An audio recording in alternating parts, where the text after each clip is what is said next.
ನಮಸ್ಕಾರ ಸ್ನೇಹಿತರೆ, ತಮ್ಮೆಲ್ಲರಿಗೂ ಸ್ವಾಗತ. ಇವತ್ತಿನ ಒಂದು ತರಗತಿ ನಾವು ಕರ್ನಾಟಕ ಟಿಇಟಿ ಎಕ್ಸಾಮಿನೇಷನ್ 2025ಕ್ಕೆ ಏನು ಸ್ಪರ್ಧಾರ್ಥಿಗಳು ನೀವು ಪ್ರಿಪರೇಷನ್ ಮಾಡ್ತಾ ಇದ್ರಿ, ತಮ್ಮೆಲ್ಲರಿಗೆ ಮತ್ತೊಮ್ಮೆ ಆತ್ಮೀಯವಾದ ಸ್ವಾಗತವನ್ನು ಕೋರ್ತಾ ಇವತ್ತಿನ ಒಂದು ವಿಡಿಯೋದಲ್ಲಿ ನಾವು ಎನ್ವಿರಾನ್ಮೆಂಟಲ್ ಸ್ಟಡೀಸ್ ಅಂದರೆ EVS ಒಂದು ಪರಿಸರದ ಅಧ್ಯಯನದ ಮೇಲೆ 2024ರ ಒಂದು ಪ್ರಶ್ನೆ ಪತ್ರಿಕೆಯನ್ನು ಸಂಪೂರ್ಣವಾಗಿ ಉತ್ತರ ಸಹಿತ ವಿಶ್ಲೇಷಣೆಯನ್ನು ಮಾಡೋಣ.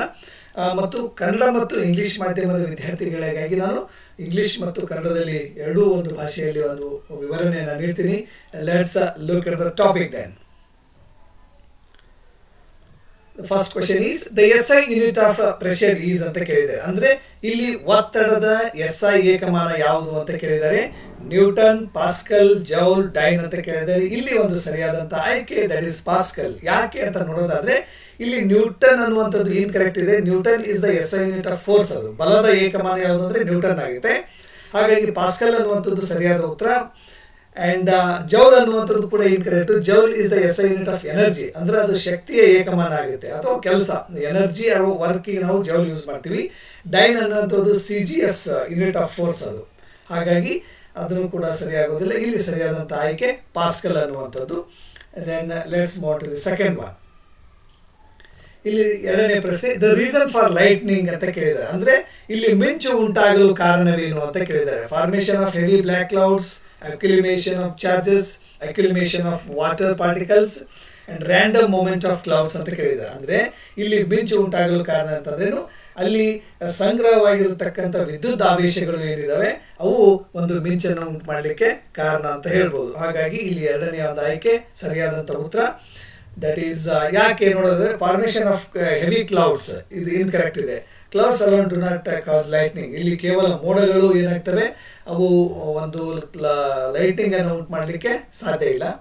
ಆಮೇಲೆ ಅಕ್ಯುಮಿಲೇಷನ್ ಆಫ್ ಚಾರ್ಜಸ್ ಯಾಕೆ ಅಂತಂದ್ರೆ lighting occurs due to charge separation in clouds leading to a discharge. ಅಂದ್ರೆ ಆ ಮೋಡಗಳಲ್ಲಿ ಒಂದು ಚಾರ್ಜ್ ವಿದ್ಯುತ್ ಆವೇಶಗಳು ಏನು ಇರ್ತವೆ ಸಂಗ್ರಹವಾಗ್ತವೆ ಅವು ಏನಾಗ್ತವೆ ಅಂದ್ರೆ ಡಿಸ್ಚಾರ್ಜ್ ಆಗುವಂತ ಸಂದರ್ಭದಲ್ಲಿ ಒಂದು ಲೈಟ್ನಿಂಗ್ ಉಂಟಾಗುತ್ತೆ ಅಂತ ಹೇಳ್ಬೋದು.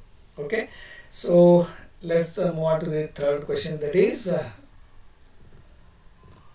the parallel rays from a source of light get reflected from an irregular surface are not parallel. The most appropriate statement is ಅಂತ ಕೇಳಿದರೆ. ಅಂದ್ರೆ ಇಲ್ಲಿ ಬೆಳಕಿನ ಮೂಲವೊಂದರಿಂದ ಸಮಾಂತರ ಕಿರಣಗಳು ಅನಿಯತ ಸಮತಲದಿಂದ ಪ್ರತಿಫಲನಗೊಂಡಾಗ ಪ್ರತಿಫಲಿತ ಕಿರಣಗಳು ಸಮಾಂತರವಾಗಿರುವುದಿಲ್ಲ. ಈ ವಿದ್ಯಮಾನವನ್ನ ವಿವರಿಸುವ ಸೂಕ್ತವಾದ ಹೇಳಿಕೆ ಯಾವುದು ಅಂತ ಕೇಳಿದ್ದಾರೆ.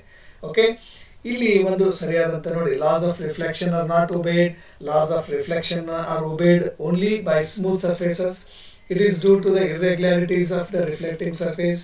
R reflection is not possible in irregular surface ಅಂತ ಕೇಳಿದೆ. ಇಲ್ಲಿ ಒಂದು ಸರಿಯಾದಂತ ಆಯ್ಕೆ it is due to the irregularities of the reflecting surface ಅಂತಂದ್ರೆ ಇಲ್ಲಿ ಒಂದೇನಂತ ಪ್ರತಿಫಲನ ಸಮತಲದ ಅನಿಯಮಿತ ಮೇಲ್ಮೈಯಿಂದಾಗಿ ಈ ರೀತಿ ಒಂದು ಏನಾಗುತ್ತೆ ಅಂದ್ರೆ ವಿದ್ಯಮಾನ ನಡೆಯುತ್ತೆ ಅಂತ ಹೇಳ್ಬೋದು. ಸೊ ಹಾಗಾಗಿ ಅದರ ಒಂದು ವಿವರಣೆಯನ್ನು ಕೂಡ ನಾನು ಕಂಪ್ಲೀಟ್ ಆಗಿ ಕೊಟ್ಟಿದ್ದೀನಿ. Just you read it and ನೋಡಿ. ಆನ್ ರಫ್ ಸರ್ಫೇಸಸ್ ಏನಾಗುತ್ತೆ, each ray reflects at a different angle. Okay, so making the rays non parallel ಅಂದ್ರೆ ಡಿಫ್ಯೂಸ್ಡ್ ಒಂದು ರಿಫ್ಲೆಕ್ಷನ್ ಅನ್ನ ಮಾಡೋದ್ರಿಂದ ಅಲ್ಲಿ option 3 is the right answer ಅಂತ. Then let's move on to the next question, that is the loudness and pitch of the sound are dependent respectively on ಅಂತ ಕೇಳಿದ್ದಾರೆ. ಅಂದ್ರೆ ಶಬ್ದದ ಘೋಷ ಮತ್ತು ಸ್ಥಾಯಿ ಅನುಕ್ರಮವಾಗಿ ಅವಲಂಬಿತವಾಗಿರುವ ಅಂಶಗಳು ಯಾವ್ಯಾವು ಅಂತ ಕೇಳಿದ್ದಾರೆ. Whether amplitude and frequency, frequency and amplitude, amplitude only, frequency only ಅಂತ ಕೇಳಿದ್ದಾರೆ. ಇಲ್ಲಿ ಸರಿಯಾದಂತ ಒಂದು ಆಯ್ಕೆ ಆಂಪ್ಲಿಟ್ಯೂಡ್ ಅಂಡ್ ಫ್ರೀಕ್ವೆನ್ಸಿ. ಇಲ್ಲಿ ಏನಾಗುತ್ತೆ ಆಂಪ್ಲಿಟ್ಯೂಡ್ ಮತ್ತು ಫ್ರೀಕ್ವೆನ್ಸಿ ಅಂದ್ರೆ ಪಾರ ಮತ್ತು ಅದರ ಆವೃತ್ತಿ ಕೂಡ ಎರಡು ಒಂದು ಡಿಪೆಂಡೆಂಟ್ ಆಗಿರ್ತವೆ. ಹಾಗಾಗಿ ಅದು first one is the right answer. ಇಲ್ಲಿ ಫ್ರೀಕ್ವೆನ್ಸಿ ಆಂಪ್ಲಿಟ್ಯೂಡ್ ಅಂದ್ರೆ ಇನ್ಕರೆಕ್ಟ್, ಆರ್ಡರ್ ಇಸ್ ರಿವರ್ಸ್ ಆಗಿದೆ ಇಲ್ಲಿ. ಆಮೇಲೆ ಬರೀ ಆಂಪ್ಲಿಟ್ಯೂಡ್ ಅಂತಂದ್ರೆ pitch is missing. Then frequency ಕೇವಲ ಫ್ರೀಕ್ವೆನ್ಸಿ ಅಂದ್ರೆ ಲೌಡ್ನೆಸ್ ಇಸ್ ಮಿಸ್ಸಿಂಗ್. ಹಾಗಾಗಿ ಆಂಪ್ಲಿಟ್ಯೂಡ್ ಮತ್ತು ಫ್ರೀಕ್ವೆನ್ಸಿ ಎರಡೂ ಇದ್ರೆ ಮಾತ್ರ ಅದು ಒಂದು ಡಿಪೆಂಡೆಂಟ್ ಆಗಿರುತ್ತೆ ಅಂತ ಹೇಳ್ಬೋದು, pitch of the sound. Then let's move to the next question. ಇಲ್ಲಿ the distance between object and plane mirror is 5 meter. Object is moved 1 meter towards the mirror. Find the new image ಅಂತ ಕೇಳಿದ್ದಾರೆ. Okay, ಇದನ್ನ ಬಿಡಿಸೋದಾದ್ರೆ ಇಲ್ಲಿ ಕೊಟ್ಟಿರೋ ಡೇಟಾವನ್ನು ನೋಡ್ಬೇಕು ನಾವು. Answer 8 ಅಂತ ಬರುತ್ತೆ. ಯಾಕೆ ಅಂತಂದ್ರೆ original distance from the mirror 5 metre ಇದೆ ಅಂತ ಹೇಳಿದ್ದಾರೆ. ನ್ಯೂ ಡಿಸ್ಟೆನ್ಸ್ ಎಷ್ಟಾಗುತ್ತೆ? 4 ಆಗಿದೆ. ಯಾಕಂದ್ರೆ 1 ಮೀಟರ್ ನಾವು ಹಿಂದಕ್ಕೆ ತಗೋಬೇಕು. 5 - 1 ಮಾಡಿದ್ರೆ 4 ಆಯಿತು. So image in plane mirror appears same distance behind the mirror. ಮುಂದೇನು ಎಷ್ಟಿರುತ್ತೆ ಅದ್ರ ಹಿಂದೆನೂ ಕೂಡ ಅದೇ ಡಿಸ್ಟೆನ್ಸ್ ಅಲ್ಲಿ ತೋರಿಸೋದ್ರಿಂದ 4 ಪ್ಲಸ್ ಇಂದು 4 ಹಿಂದಿಂದ ಒಂದು 4 ಆದರೆ ಟೋಟಲ್ ಎಷ್ಟಾಯಿತು? 8 ಮೀಟರ್ಸ್ ಆಗುತ್ತೆ. ಸೊ ಹಾಗಾಗಿ 8 ಮೀಟರ್ಸ್ ಅನ್ನುವಂಥದ್ದು ಒಂದು ಸರಿಯಾದಂಥ ಆಯ್ಕೆ ಅಂತ ಹೇಳ್ಬೋದು. Then next question, identify the pair of planets that rotate from east to west. Most planets rotate west to east. Okay, ಇದಕ್ಕೆ ಪ್ರೋಗ್ರೇಡ್ ರೊಟೇಷನ್ ಅಂತ ಕರೀತಾರೆ. Except Venus and Uranus which have retrograde rotation. ಅಂದರೆ east ಇಂದ west ಅವು ಏನು ಮಾಡ್ತವೆ? Move ಆಗ್ತವೆ, Venus ಮತ್ತು ಯುರೇನಸ್. ಸೊ ಇಲ್ಲಿ ಏನು ಕೇಳಿದ್ದಾರೆ ಈಗ? Planets that rotate from east to west ಯಾವ ಮೂವ್ ಆಗ್ತವೆ ಅಂತ ಕೇಳಿದ್ದಾರೆ. ಇಲ್ಲಿ ಒಂದು ಸರಿಯಾದಂಥ ಆಯ್ಕೆ ನಾವು ಏನಂತಂದ್ರೆ ಅದು ವೀನಸ್ ಅಂಡ್ ಯುರೇನಸ್. ಯಾಕೆ ಅಂತಂದ್ರೆ ಸೌರಮಂಡಲದಲ್ಲಿ ಪೂರ್ವದಿಂದ ಪಶ್ಚಿಮಕ್ಕೆ ಭ್ರಮಿಸುವ ಗ್ರಹಗಳ ಜೋಡಿಯನ್ನು ಗುರುತಿಸಿ ಅಂತ ಕೇಳಿದ್ದಾರೆ. ಹಾಗಾಗಿ ಅದು ಶುಕ್ರ ಮತ್ತು ಯುರೇನಸ್ ಅನ್ನುವಂಥದ್ದು ಸರಿಯಾದ ಆಯ್ಕೆ. ಯಾಕೆ ಅಂತ ನೋಡೋದಾದ್ರೆ ಇಲ್ಲಿ ವೀನಸ್ ಮತ್ತು ಜುಪಿಟರ್ ಇನ್ಕರೆಕ್ಟ್ ಆಗಿದೆ. Jupiter rotates west to east. Okay, Jupiter ಮತ್ತೆ ಯುರೇನಸ್ ಮತ್ತು ಸ್ಯಾಟರ್ನ್ ಏನಾಗುತ್ತೆ? ಸ್ಯಾಟರ್ನ್ ಹ್ಯಾಸ್ ಪ್ರೋಗ್ರೇಡ್ ರೊಟೇಷನ್ ಇದೆ. ಆಮೇಲೆ ಯುರೇನಸ್ ಅಂಡ್ ಮರ್ಕ್ಯುರಿ ಇನ್ಕರೆಕ್ಟ್ ಇದೆ. ಯಾಕೆಂದ್ರೆ ಮರ್ಕ್ಯುರಿ ರೊಟೇಟ್ಸ್ ಪ್ರೋಗ್ರೇಡ್. ಓಕೆ, ಹಾಗಾಗಿ first one Venus and Uranus is the right answer ಅಂತ ಹೇಳ್ಬೋದು. Next one is the force required to overcome friction at the instant an object starts moving from rest is a measure of ಅಂತ ಕೇಳಿದ್ದಾರೆ. ಅಂದ್ರೆ ಈ ಒಂದು ನಿಶ್ಚಲ ಸ್ಥಿತಿಯಲ್ಲಿರುವ ಕಾಯವೊಂದು ಆ ಕ್ಷಣದಲ್ಲಿ ಚಲಿಸಲು ಬೇಕಾದ ಬಲವೇ ಅದರ ಒಂದು dynamic friction, rotational friction, sliding friction, static friction ಅಂತ ಕೇಳಿದ್ದಾರೆ. ಇಲ್ಲಿ ಸರಿಯಾದಂಥ ಆಯ್ಕೆ ಏನಂತಂದ್ರೆ ಅದು ಸ್ಟ್ಯಾಟಿಕ್ ಫ್ರಿಕ್ಷನ್ ಅಂತ ಹೇಳ್ಬೋದು. ಓಕೆ, ಅಂದ್ರೆ ಇಲ್ಲಿ ಸ್ಥಾಯಿ ಘರ್ಷಣೆಯ ಒಂದು ಏನಾಗಿರ್ತದೆ ಸ್ಟ್ಯಾಟಿಕ್ ಫ್ರಿಕ್ಷನ್ ಒಂದು ಸರಿಯಾದ ಆಯ್ಕೆ. ಯಾಕೆ ಅಂತ ನೋಡೋದಾದ್ರೆ it is the friction that must be overcome to start motion from rest. ಅದು ನಿಶ್ಚಲ ಸ್ಥಿತಿಯಿಂದ ಒಂದು ವೇಗಕ್ಕೆ ಬರಬೇಕಾದ್ರೆ ಒಂದು ಸ್ಟ್ಯಾಟಿಕ್ ಫ್ರಿಕ್ಷನ್ ಅನ್ನುವಂಥದ್ದು ಸರಿಯಾದ ಆಯ್ಕೆ ಅಂತ ಹೇಳ್ಬೋದು. ಇಲ್ಲಿ ಡೈನಾಮಿಕ್ ಫ್ರಿಕ್ಷನ್ ಯಾಕೆ ಅಲ್ಲ ಅಂತ ಕೇಳಿದ್ದಾರೆ. Dynamic also called as kinetic friction. This acts when the object is already moving ಅಲ್ಲಿ ಇದ್ದಾಗ ಡೈನಾಮಿಕ್ ಫ್ರಿಕ್ಷನ್ ಬರುತ್ತೆ. rotational friction ಅಂದ್ರೆ involves friction during the rotation, not relevant here. And sliding ಅಂತಂದ್ರೆ also type of kinetic friction occurs when objects slide over each other ಅಂತ. So ಹಾಗಾಗಿ ಇಲ್ಲಿ static friction ಅನ್ನುವಂಥದ್ದು ಸರಿಯಾದ ಆಯ್ಕೆ ಆಗಿದೆ ಅಂತ ಹೇಳ್ಬೋದು. Then next question is homogeneous mixture among the following is ಅಂತ ಕೇಳಿದ್ದಾರೆ. ಇಲ್ಲಿ ಕೆಳಗಿನವುಗಳಲ್ಲಿ ಸಮರೂಪ ಮಿಶ್ರಣ ಯಾವುದು ಅಂತ ಕೇಳಿದ್ದಾರೆ. Sulphur in carbon disulphide, sand and salt, sugar and salt, water in oil ಅಂತ ಕೇಳಿದ್ದಾರೆ. ಇಲ್ಲಿ ಒಂದು ಸರಿಯಾದಂತ ಆಯ್ಕೆ that is sulphur in carbon disulphide ಅಂತ ಕೇಳಿದ್ದಾರೆ. ಇಲ್ಲಿ ಆಪ್ಷನ್ 1 ಸರಿಯಾದ ಒಂದು ಆಯ್ಕೆ ಅಂತ ಹೇಳ್ಬೋದು. ನೆಕ್ಸ್ಟ್ ಕ್ವೆಶ್ಚನ್ ಈಸ್ ಓಕೆ, ಅದಕ್ಕೆ ಯಾಕೆ ಅದು ಎಕ್ಸ್ಪ್ಲನೇಷನ್ ಅಂತ ನೋಡೋದಾದ್ರೆ ಇಲ್ಲಿ ಸ್ಯಾಂಡ್ ಸಾಲ್ಟು ಹೆಟ್ರೋಜಿನಿಯಸ್ ಅದಾವೆ, ನಾಟ್ ಇನ್ಫಾರ್ಮಲಿ ಮಿಕ್ಸ್ಡ್. ಶುಗರ್ ಮತ್ತೆ salt heterogeneous as their particles can be separate physically, ನಾವು ಸಪರೇಟ್ ಮಾಡ್ಬೋದು. Then water in oil immiscible liquids form a heterogeneous mixture ಆಗಿದೆ. ಸೊ ಹಾಗಾಗಿ option first is the right one ಅಂತ ಹೇಳ್ಬೋದು. Next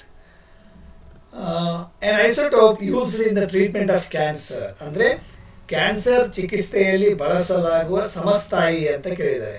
ಯಾವುದು? Iodine, uranium, carbon, cobalt. ಇಲ್ಲಿ ಒಂದು ಸರಿಯಾದಂಥ ಆಯ್ಕೆ ಯಾವುದು ಅಂತ ನೋಡೋದಾದ್ರೆ ಅಯೋಡಿನ್ ಆಗುತ್ತೆ. ಯಾಕೆ ಅಂತ ನೋಡೋದಾದ್ರೆ ಇಲ್ಲಿ ಅಯೋಡಿನ್ 131 ಅನ್ನುವಂಥದ್ದು used in treating thyroid cancer.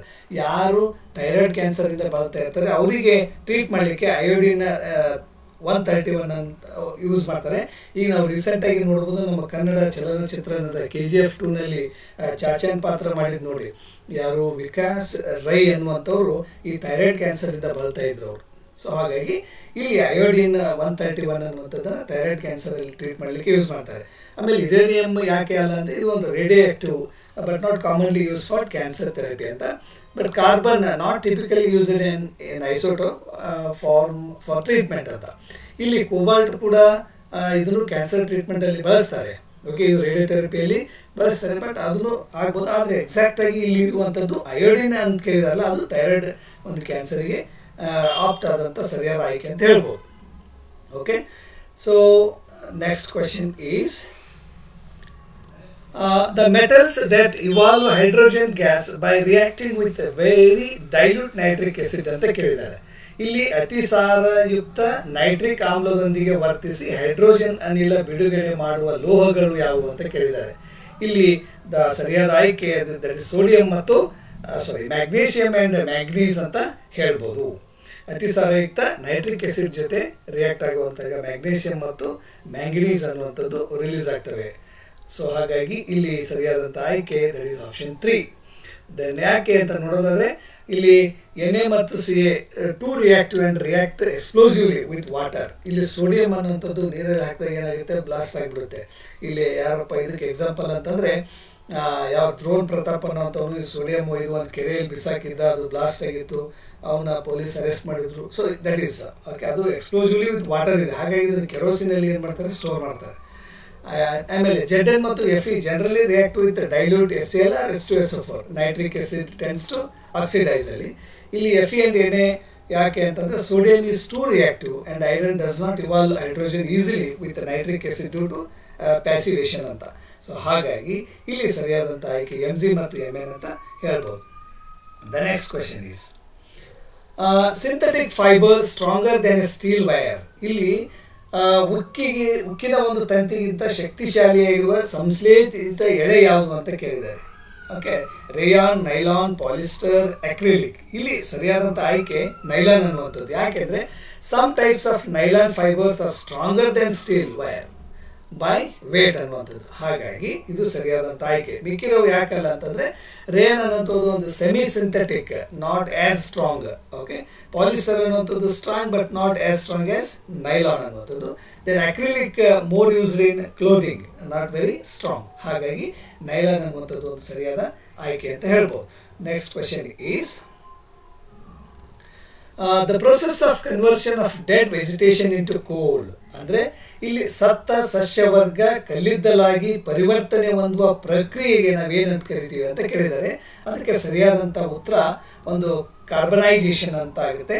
ಇಲ್ಲಿ dead plants undergo carbonisation over time to become coal. ಇಲ್ಲಿ ಒಂದು ಸತ್ತಂತ ಸಸ್ಯವರ್ಗ ಏನಾಗುತ್ತೆ, ಅದು ಬಹಳಷ್ಟು ದಿನಗಳ ನಂತರ ಕಾರ್ಬನೈಸೇಷನ್ ಪ್ರೊಸೆಸ್ಗೆ ಒಳಗಾಗಿ ಕಲ್ಲಿದ್ದಲಾಗಿ ಕನ್ವರ್ಟ್ ಆಗುತ್ತೆ. ಸೊ ಹಾಗಾಗಿ ಅದು ಒಂದು ಸರಿಯಾದ ಉತ್ತರ. ಇಲ್ಲಿ ಅನೋಡೈಸೇಷನ್ ಅಂತಂದ್ರೆ process of coating metal with oxide ಅಂತ ಆಗಿದೆ, ನಾಟ್ ರಿಲೇಟೆಡ್ ಟು ಕೋಲ್. ಆಮೇಲೆ ಗೆಲ್ವಲೈಸೇಷನ್ ಅಂತ ನೋಡೋದಾದ್ರೆ coating of iron with zinc ಆಗುತ್ತೆ, ಅದು ಅನ್ರಿಲೇಟೆಡ್ ಇದೆ. ಸೊ ನ್ಯೂಟ್ರಲೈಸೇಷನ್ ಅಂತ acid base reaction, not related ಇಲ್ಲಿ. ಸೊ ಹಾಗಾಗಿ carbonisation is the right answer ಅಂತ ಹೇಳ್ಬೋದು. The next question is the dehydrating agent ಅಂತ ಕೇಳಿದ್ದಾರೆ. ಇಲ್ಲಿ ನಿರ್ಜಲಕಾರಕ ಯಾವುದು ಅಂತ ಕೇಳಿದ್ದಾರೆ. H2SO4, HCl, HNO3, H2CO3. ಅಂದ್ರೆ ಸಲ್ಫ್ಯೂರಿಕ್ ಆಸಿಡ್, ಹೈಡ್ರೋಕ್ಲೋರೈಡ್, ಆಮೇಲೆ ನೈಟ್ರಿಕ್ ಆಸಿಡ್, H2CO3 ಅಂತ ಕೇಳಿದ್ದಾರೆ. ಇಲ್ಲಿ ಸರಿಯಾದಂಥ ಆಯ್ಕೆ ಯಾವುದು ಅಂತ ನೋಡೋದಾದ್ರೆ ಅದು sulphuric acid. Concentrated sulphuric acid is a strong dehydrating agent ಅಂತ ಹೇಳ್ತಾರೆ. ಮಿಕ್ಕಿರೋದು ಯಾಕಲ್ಲ ಅಂದರೆ strong acid but not a dehydrating agent. Oxidising agent ಇದೆ HNO3, not known for dehydration. And H2CO3 weak acid and unstable, not a dehydrating agent ಆಗಿರೋದ್ರಿಂದ ಸರಿಯಾದ ಆಯ್ಕೆ H2SO4 ಅಂತ ಹೇಳ್ಬೋದು. Then next one is SI unit of calorific value ಅಂತ ಕೇಳಿದ್ದಾರೆ. ಅಂದರೆ calorie ಮೌಲ್ಯದ ಅಂತಾರಾಷ್ಟ್ರೀಯ ಏಕಮಾನ ಯಾವುದು ಅಂತ ಕೇಳಿದ್ದಾರೆ. ಅದಕ್ಕೆ ಸರಿಯಾದಂಥ ಉತ್ತರ KJ per kg ಅಂತ ಆಗುತ್ತೆ. ಅಂದರೆ calorific value is energy per unit mass ಆಗಿರೋದ್ರಿಂದ ಅಲ್ಲಿ ಸರಿಯಾದಂಥ ಆಯ್ಕೆ ಆಪ್ಷನ್ 3 ಅಂತ ಹೇಳ್ಬೋದು. ಮಿಕ್ಕಿರೋದು ಯಾಕಲ್ಲಿ ಅಂತಂದರೆ ಈಗ J ಅನ್ನುವಂಥದ್ದು ಯೂನಿಟ್ ಆಫ್ ಎನರ್ಜಿ ಇದೆ but not per unit mass ಇದೆ. ಆಮೇಲೆ N ಅನ್ನೋದು ಯೂನಿಟ್ ಆಫ್ ಫೋರ್ಸ್, ನ್ಯೂಟನ್ ಇದೆ, ನಾಟ್ ರಿಲೇಟೆಡು. K ಅನ್ನುವಂಥದ್ದು kelvin, unit of temperature use ಮಾಡ್ತೀವಿ ಉಷ್ಣತೆಗೆ. ಹಾಗಾಗಿ ಮತ್ತು ಇಲ್ಲಿ ಜೌಲ್ ಆಗಿರ್ಬೋದು, ನ್ಯೂಟನ್ ಆಗಿರ್ಬೋದು, ಕೆಲ್ವಿನ್ ಆಗಿರ್ಬೋದು ಒಂದು ರಿಲೆವೆಂಟ್ ಇಲ್ಲ. ಹಾಗಾಗಿ KJ ಪ್ಲಸ್ ಬಾರ್ KG ಅನ್ನುವಂಥದ್ದು ಸರಿಯಾದ ಆಯ್ಕೆ ಅಂತ ಹೇಳ್ಬೋದು. Next question is the causative micro organism for rust of wheat ಅಂತ ಕೇಳಿದ್ದಾರೆ. ಅಂದರೆ ಗೋಧಿಯ ತುಕ್ಕು ರೋಗವನ್ನು ಉಂಟು ಮಾಡುವ ಸೂಕ್ಷ್ಮ ಜೀವಿ ಯಾವುದು ಅಂತ ಕೇಳಿದ್ದಾರೆ. Bacteria, protozoa, fungi, virus. ಇಲ್ಲಿ ಸರಿಯಾದಂಥ ಒಂದು ಆಯ್ಕೆ ಯಾವುದು ಅಂತಂದರೆ ಅದು ಫಂಗೈ ಅಂತ ಹೇಳ್ಬೋದು ನಾವು. ಯಾಕೆ ಅಂತ ನೋಡೋದಾದರೆ rust of wheat is a fungal disease caused by Puccinia graminis ಅಂತ. It is not caused by bacteria or protozoa or viruses. So ಹಾಗಾಗಿ ಇಲ್ಲಿ ಸರಿಯಾದಂಥ ಆಯ್ಕೆ fungi. Okay, next one is the organelles present only in plant cells are. ಅಂದ್ರೆ ಸಸ್ಯ ಜೀವಕೋಶಗಳಲ್ಲಿ ಮಾತ್ರ ಕಂಡುಬರುವ ಕಣದಂಗಗಳು ಯಾವುವು ಅಂತ ಕೇಳಿದ್ದಾರೆ. ಓಕೆ, ಇಲ್ಲಿ ಸೆಲ್ ಮೆಂಬ್ರೇನ್, ಲೈಸೋಸೋಮ್, ಸೆಂಟ್ರಿಯೋಲ್ ಅಂತ ಕೇಳಿದ್ದಾರೆ. ಆಮೇಲೆ ಸೆಲ್ ಮೆಂಬ್ರೇನ್ ಅಂತಂದ್ರೆ ಒಂದು ಕೋಶ ಪೊರೆ ಅಂತ ಅರ್ಥ. ಸೆಲ್ ವಾಲ್ ಅಂತಂದ್ರೆ ಕೋಶ ಭಿತ್ತಿ ಅಂತ ಇದೆ. ಪ್ಲಾಸ್ಟಿಡ್ಸ್, ಲಾರ್ಜ್ ವ್ಯಾಕ್ಯೂಲ್ಸ್ ಅಂತ ಕೇಳಿದ್ದಾರೆ. ಇಲ್ಲಿ ಸರಿಯಾದಂಥ ಆಯ್ಕೆ ಯಾವುದು ಅಂತ ನೋಡೋದಾದ್ರೆ cell wall, plastids and large vacuole ಅಂತ. ಸೆಲ್ ವಾಲ್ ಅಂತಂದ್ರೆ ಇದೇನಿದೆ ನೋಡಿ, ಕೋಶ ಭಿತ್ತಿ, ಪ್ಲಾಸ್ಟಿಡ್ಸು ಮತ್ತೆ ದೊಡ್ಡ ರಸದಾನಿಗಳು ಅಂತ, ಲಾರ್ಜ್ ವ್ಯಾಕ್ಯೂಲ್ಸ್ ಅಂತ. ದೊಡ್ಡ ರಸದಾನಿ ಅಂದ್ರೆ option 2 is the right one ಅಂತ ಹೇಳ್ಬೋದು. ಮಿಕ್ಕಿರೋದು ಯಾಕೆ ಅಲ್ಲ ಅಂತ ಇಲ್ಲಿ ಒಂದಿಷ್ಟು ಎಕ್ಸ್ಪ್ಲನೇಷನ್ ನಾವು ಕೊಟ್ಟಿದ್ದೀವಿ. ಈಗ ಈ cell wall provides rigidity. Plastids, they like chloroplast for photosynthesis ಬೇಕು. Large vacuoles maintains the turgor pressure ಅನ್ನುವಂಥದ್ದು. All are present in animal cells. Okay, so ಅದು then exclusive to plant cells ಇದೆ. So option 2 is the right one, and all are present in both animals and plant cells ಇದೆ option 3. Then option 4 ಅನ್ನುವಂಥದ್ದು lysosomes ಮತ್ತೆ centrioles are typical in animal cells. ಹಾಗಾಗಿ ಅವು ಬೇರೆ ಯಾವುದು option ಕೂಡ ಅಷ್ಟು ರೆಲೆವೆಂಟ್ ಇಲ್ಲ. Option 2 is the right one. Next one is match the glands with hormones ಅಂತ ಕೇಳಿದ್ದಾರೆ. ಇಲ್ಲಿ pituitary gland, pancreas, testis and ovary ಅಂತ. ಓಕೆ, ಇಲ್ಲಿ ಒಂದು ಸರಿಯಾದಂಥದ್ದು ಆಯ್ಕೆಯನ್ನು ನಾವು ನೋಡೋದಾದರೆ ಈ ಪಿಟ್ಯೂಟರಿ ಗ್ಲ್ಯಾಂಡ್ ಅನ್ನುವಂಥದ್ದು ಒಂದು ಗ್ರೋತ್ ಹಾರ್ಮೋನಿಗೆ ಸಂಬಂಧಿಸಿದ್ದು. ಪ್ಯಾಂಕ್ರಿಯಾಸು ಇನ್ಸುಲಿನ್ ಒಂದು ಏನು ಮಾಡುತ್ತೆ, ಪ್ರೊಡ್ಯೂಸ್ ಮಾಡುತ್ತೆ. ಈಗ ಯಾರಿಗೆ ಪ್ಯಾಂಕ್ರಿಯಾಸ್ ಅಲ್ಲಿ ಇನ್ಸುಲಿನ್ ಸರಿಯಾಗಿ ಅದು ಸೆಕ್ರಿಷನ್ ಆಗಲ್ಲ, ಬಿಡುಗಡೆ ಆಗೋದಿಲ್ಲ, ಅಂಥವ್ರು ನಾವು ಶುಗರು ಇಂದ ಒಂದು ಡಯಾಬಿಟಿಕ್ ಪೇಷಂಟ್ ಅಂತ ಹೇಳ್ತೀವಿ. ನೋಡಿ, ಈಗ ಡಯಾಬಿಟಿಕ್ ಶುಗರ್ ಏನು ಅಂತೀವಿ, sugar is not A disease, is A disorder ಅಂತ. ಶುಗರು, ಡಯಾಬಿಟಿಸ್ ಅನ್ನುವಂಥದ್ದು ಒಂದು ರೋಗ ಅಲ್ಲ, ಅದು ಒಂಥರ ಡಿಸಾರ್ಡರ್ ಅಂತ. ಅಲ್ಲಿ ಒಂದು ಇನ್ಸುಲಿನ್ ಸೆಕ್ರಿಷನ್ ಸರಿಯಾಗಿ ಆಗದೇ ಇರೋದ್ರಿಂದ ಆ ರೀತಿ ಒಂದು ಡಯಾಬಿಟಿಕ್ ಪೇಷಂಟು ಬಳಲ್ತಾ ಇರ್ತಾರೆ ಅಂತ.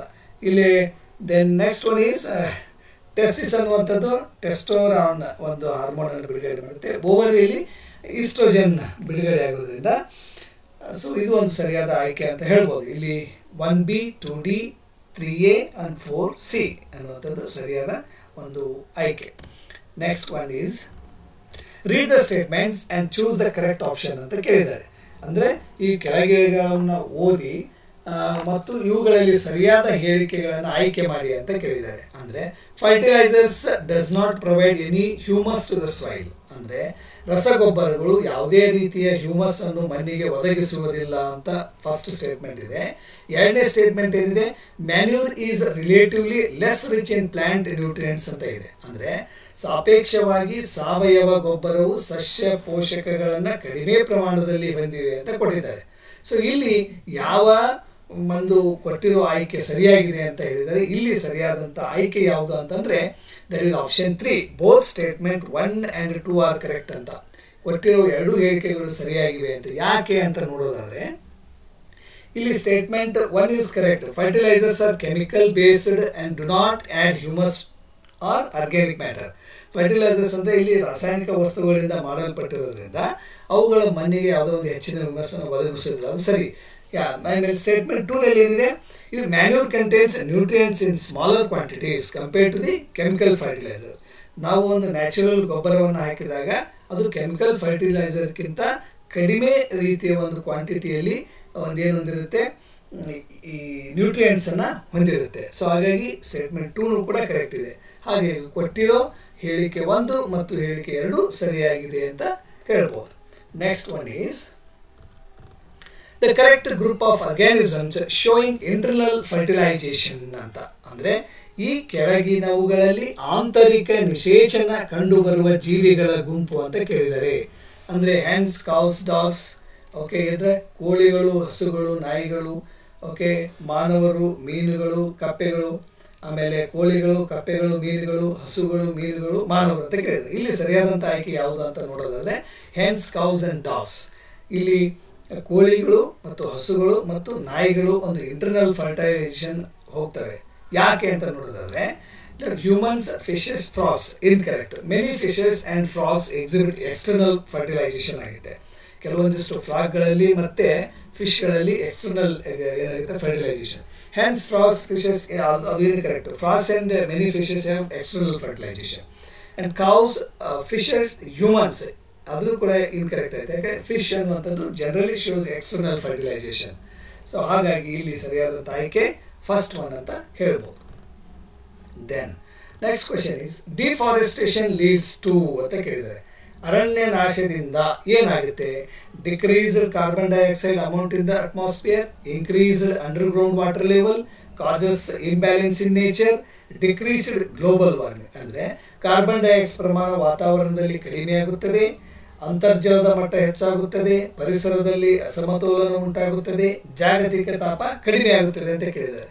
ಇಲ್ಲಿ ಸರಿಯಾದಂಥ ಆಯ್ಕೆ ಏನಂತಂದ್ರೆ ಕಾಸಸ್ ಇಂಬ್ಯಾಲೆನ್ಸ್ ಇನ್ ನೇಚರ್ ಅನ್ನುವಂಥದ್ದು ಸರಿಯಾದಂಥ ಒಂದು ಆಯ್ಕೆ ಅಂತ. ಯಾಕೆ ಅಂತ ನೋಡೋದಾದ್ರೆ ಇಲ್ಲಿ ಸರಿಯಾದ it disturbs ecosystems and biodiversity. ಇಲ್ಲಿ ನಾವು ಒಂದು ಡಿಫಾರೆಸ್ಟೇಷನ್ ಅರಣ್ಯ ನಾಶದಿಂದ ಇಡೀ ನಮ್ಮ ಒಂದು ಪ್ರಕೃತಿಯಲ್ಲೇ ಅಸಮತೋಲನ ಉಂಟಾಗುತ್ತೆ. ಹಾಗಾಗಿ ಅದು ಒಂದು ಸರಿಯಾದ ಆಯ್ಕೆ ಅಂತ ಹೇಳ್ಬೋದು.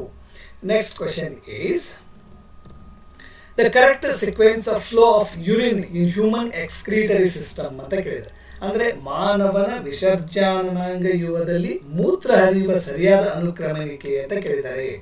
Kidney, urethra, ureter, urinary bladder, kidney, urinary bladder, ureter, urethra, then kidney, urethra, urinary bladder, ureter ಅಂತ ಕೇಳಿದರೆ ಇಲ್ಲಿ ಒಂದು ಸರಿಯಾದಂಥ ಆಯ್ಕೆ ಯಾವುದು ಅಂತ ನೋಡಿದರೆ ನಮ್ಮ kidney, ureter, urinary bladder, then urethra ಅಂತ.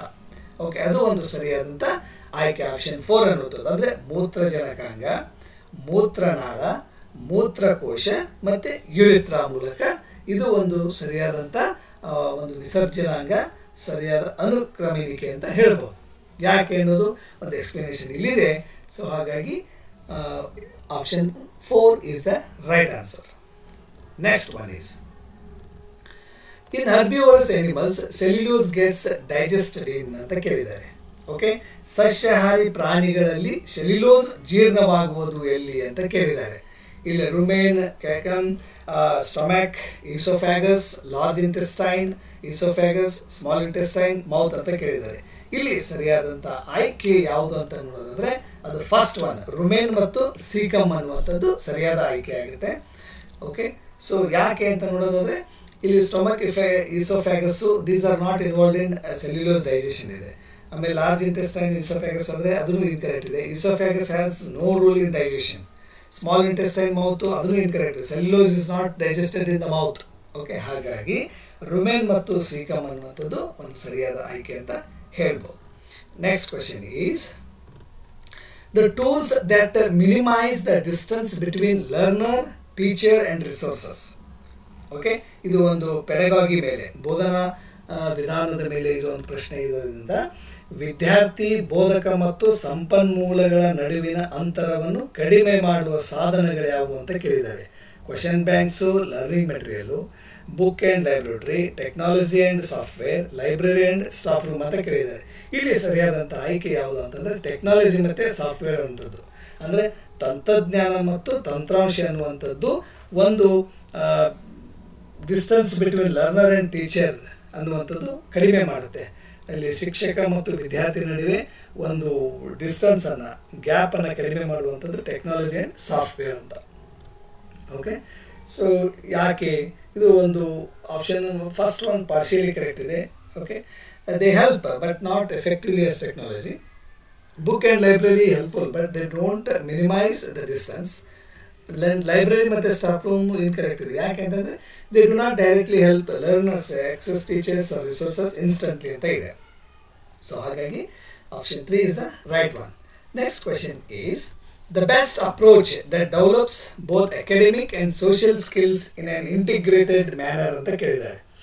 ಅಂದರೆ ಇಲ್ಲಿ ಒಂದು ಪ್ರಶ್ನೆ ಏನಿದೆ ಅಂದರೆ ನೋಡಿ, ಪ್ರಾಬ್ಲಮ್ ಸಾಲ್ವಿಂಗ್ ಲರ್ನಿಂಗ್ ಅಪ್ರೋಚ್ ಅಂತ ಇದೆ, ಕ್ರಿಟಿಕಲ್ ಥಿಂಕಿಂಗ್ ಲರ್ನಿಂಗ್ ಅಪ್ರೋಚ್ ಇದೆ, ಕೊಲ್ಯಾಬರೇಟಿವ್ ಲರ್ನಿಂಗ್ ಅಪ್ರೋಚ್ ಇದೆ ಆ್ಯಂಡ್ ಡಿಡಕ್ಟಿವ್ ಅಪ್ರೋಚ್ ಅಂತ ಕೊಟ್ಟಿದ್ದಾರೆ. ಅಂದರೆ ಇಲ್ಲಿ ಕಲಿಕಾರ್ಥಿಯಲ್ಲಿ ಸಮಗ್ರವಾಗಿ ಶೈಕ್ಷಣಿಕ ಮತ್ತು ಸಾಮಾಜಿಕ ಕೌಶಲ್ಯಗಳೆರಡನ್ನೂ ಬೆಳೆಸಲು ಹೆಚ್ಚು ಸೂಕ್ತವಾದ ವಿಧಾನ ಅಂತ ಯಾವುದು ಅಂತ ಕೇಳಿದ್ದಾರೆ.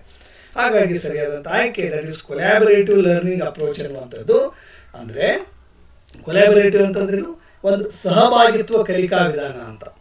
ಯಾಕೆ ಅಂತ ನೋಡೋದಾದರೆ ಇದು it encourages group work, communication and academics understanding ಇಲ್ಲಿ ಇರೋದ್ರಿಂದ ಅದು ಸರಿಯಾದ ಆಯ್ಕೆ. ಮಿಕ್ಕಿರೋದು ಯಾಕಲ್ಲ ಅಂತಂದರೆ ಫಸ್ಟ್ ಆಪ್ಷನ್ ಏನಿದೆ good for academic development, less for social ಇದೆ. ಆಮೇಲೆ ಸೆಕೆಂಡ್ ಆಪ್ಷನ್ ಯಾಕೆ ಅಲ್ಲ ಅಂತಂದರೆ ಫೋಕಸಸ್ ಆನ್ ಥಿಂಕಿಂಗ್ ಸ್ಕಿಲ್ಸ್ ಇದೆ, not directly on social skills. Fourth one ಯಾಕಲ್ಲ ಅಂತಂದರೆ ಇಲ್ಲಿ ಇದು teacher centred, not suitable for social skill development. ಇಲ್ಲಿ ಡಿಡಕ್ಟಿವ್ ಅನ್ನೋಂಥದ್ದು ಒಂದು ಟೀಚರ್ ಸೆಂಟರ್ ಆಗಿರೋದ್ರಿಂದ ಅದನ್ನು ಕೂಡ ಒಂದು ಸೂಕ್ತವಾದ ಆಯ್ಕೆ ಅಲ್ಲ. ಇಲ್ಲಿ ಸರಿಯಾದಂಥ ಆಯ್ಕೆ that is option 3, collaborative learning approach is the right one. Next question, see the correct sequential order of concept mapping ಅಂತ ಕೇಳಿದ್ದಾರೆ. ಅಂದರೆ ಪರಿಕಲ್ಪನಾ ನಕ್ಷೆಯ ಸರಿಯಾದ ಅನುಕ್ರಮಣಿಕೆ ಯಾವುದು ಅಂತ ಕೇಳಿದ್ದಾರೆ. ಓಕೆ, ಇಲ್ಲಿ ಒಂದು propositional phase, presentation of abstraction, application, closure. ಅಂದರೆ ಪ್ರಸ್ತಾವನಾ ಹಂತ, ಅಮೂರ್ತತೆಯ ಪ್ರಸ್ತುತಿ, ಅನ್ವಯಿಸುವಿಕೆ, ಮುಕ್ತಾಯ ಅಂತ. ಓಕೆ, ಇಲ್ಲಿ 4 ಆಪ್ಷನ್ ನೋಡಿದಾಗ ಒಂದು ಸರಿಯಾದ ಆಯ್ಕೆ ಯಾವುದು ಅಂತ ಅಂದರೆ ಅದು ಫಸ್ಟ್ ಒನ್ ಇದೆ. ಅಂದರೆ ಪ್ರಸ್ತಾವನಾ ಹಂತ, ಪ್ರಪೋಸಿಷನಲ್ ಫೇಸ್ ಫಸ್ಟ್ ಬರುತ್ತೆ. ಅದಾದಮೇಲೆ ಪ್ರೆಸೆಂಟೇಷನ್ ಆಫ್ ಅಬ್ಸ್ಟ್ರಾಕ್ಷನ್ ಅಂದರೆ ಅಮೂರ್ತತೆಯ ಪ್ರಸ್ತುತಿಯನ್ನು ಪಡಿಸ್ತಕ್ಕಂಥದ್ದು, ನಂತರ ಅಪ್ಲಿಕೇಶನ್ ಮಾಡುವಂಥದ್ದು, ನಂತರ ಕ್ಲೋಜರ್ ಮಾಡುವಂಥದ್ದು. ಓಕೆ, ಮಿಕ್ಕಿರೋದು ಯಾಕೆ ಅಲ್ಲ ಅಂತ ನೋಡೋದಾದರೆ starts with abstraction, skipping the initial concept of building ಅಂತ ಇದೆ ಆಪ್ಷನ್ 2. ಆಪ್ಷನ್ 3 ಕೂಡ ಇನ್ಕರೆಕ್ಟ್, ಸ್ಟಾರ್ಟ್ಸ್ ವಿತ್ ಅಪ್ಲಿಕೇಶನ್ ಇದೆ. ಸೊ ಹಾಗಾಗಿ ಆಪ್ಷನ್ 4 ಇನ್ಕರೆಕ್ಟ್ ಇದೆ. That closure comes too early before application ಅಂತ ಇದೆ. ಸೊ ಫಸ್ಟ್ ಅನ್ನುವಂಥದ್ದು ಪ್ರಪೋಸಿಷನಲ್ ಫೇಸ್ ಎಲ್ಲಿದೆ ಅಲ್ಲಿಂದ ಅದು ಸ್ಟಾರ್ಟ್ ಆಗುತ್ತೆ, ಜೊತೆ ಎಂಡಲ್ಲಿ ಕ್ಲೋಜರ್ ಬರುವಂಥದ್ದು. ಅದು ಒಂದು ಸರಿಯಾದ ಆಯ್ಕೆ ಅಂತ ಹೇಳ್ಬೋದು. Next, the approach that promotes exploration of ideas, experimentation and critical thinking ಅಂತ ಕೇಳಿದ್ದಾರೆ. ಅಂದರೆ ಕಲ್ಪನೆಗಳ ಅನ್ವೇಷಣೆ, ಪ್ರಾಯೋಗಿಕತೆ ಮತ್ತು ವಿಮರ್ಶಾತ್ಮಕ ಚಿಂತನೆಗಳನ್ನು ಉತ್ತೇಜಿಸುವ ವಿಧಾನ ಯಾವುದು ಅಂತ ಕೇಳಿದ್ದಾರೆ. ಇಲ್ಲಿ ಸರಿಯಾದಂಥ ಆಯ್ಕೆ that is enquiry based teaching learning approach ಅನ್ನುವಂಥದ್ದು. ಶೋಧನಾ ಆಧಾರಿತ ಬೋಧನಾ ಕಲಿಕಾ ವಿಧಾನ, enquiry based teaching learning process, ಇದು ಒಂದು ಸರಿಯಾದ ಆಯ್ಕೆ ಅಂತ ಹೇಳ್ಬೋದು. ಯಾಕೆ ಅಂತಂದರೆ ಇಲ್ಲಿ ಆಪ್ಷನ್ 1 ಯಾಕೆ ಅಲ್ಲ ಅಂದರೆ good for practice but not as explanatory ಅಂತ ಇದೆ. ಓಕೆ, ಅದು ಎಕ್ಸ್ಪ್ಲೋರೇಟರಿ ಇಲ್ವಾ. ಥರ್ಡ್ ಒನ್ ಯಾಕಿಲ್ಲ ಅಂತಂದರೆ starts from general rule to specific instance ಇದೆ, ಹಾಗಾಗಿ ಅದನ್ನು ಸರಿಯಾದಂಥ ಆಯ್ಕೆ ಅಲ್ಲ. ದೆನ್ ಫೋರ್ತ್ ನೋಡೋದಾದರೆ ಈ combines both inductive and deductive but not primarily focused on exploration ಅನ್ನುವಂಥದ್ದು. ಅಂದರೆ ಶೋಧನೆಗೆ ಇಲ್ಲಿ ಅವಕಾಶ ಇಲ್ಲ, ಹಾಗಾಗಿ enquiry based teaching learning approach ಅನ್ನುವಂಥದ್ದು ಒಂದು ಸರಿಯಾದ ಆಯ್ಕೆ ಅಂತ ಹೇಳ್ಬೋದು. Next question is the evaluation tool among the following: unit test, written test, peer assessment, observation. ಕೆಳಗಿನವುಗಳಲ್ಲಿ ಮೌಲ್ಯಮಾಪನ ವಿಧಾನ ಯಾವುದು ಅಂತ ಕೇಳಿದರೆ ಘಟಕ ಪರೀಕ್ಷೆ, ಲಿಖಿತ ಪರೀಕ್ಷೆ, ಸಹಪಾಠಿ ಮೌಲ್ಯಾಂಕನ ಆ್ಯಂಡ್ ವೀಕ್ಷಣೆ ಅಂತ ಕೇಳಿದರೆ ಇಲ್ಲಿ ಸರಿಯಾದಂಥ ಆಯ್ಕೆ ಅದು ಅಬ್ಸರ್ವೇಷನ್ ಅಂತ ಹೇಳ್ತೀವಿ ನಾವು. ವೀಕ್ಷಣೆ ಅನ್ನುವಂಥದ್ದು ಒಂದು ಮೌಲ್ಯಮಾಪನ ಸಾಧನ ಆಗಿದೆ.